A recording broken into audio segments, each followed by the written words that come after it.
Hey guys, so I'm back, and that truck, the video says how to take and rebuild your model.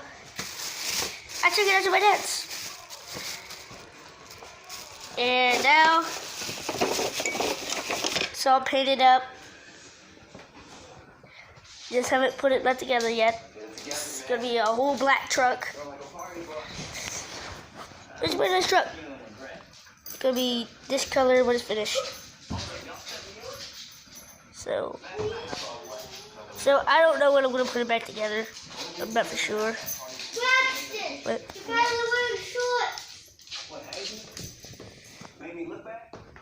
no, I'm not. I'm wearing pants.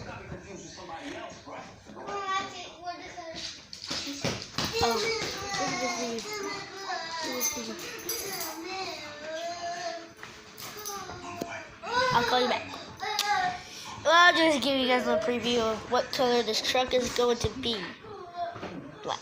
And I'm going to be building it in about, let's see here, 2 weekends from now, I think. Not for sure yet. So, that's just a preview. Everything's repainted. So I was just figuring out what I'm gonna be doing, what color it's gonna be, and stuff like that before we build it. And I picked black. That's all I have to share with you guys today. This is like a background thing, whatever they call it. Bye.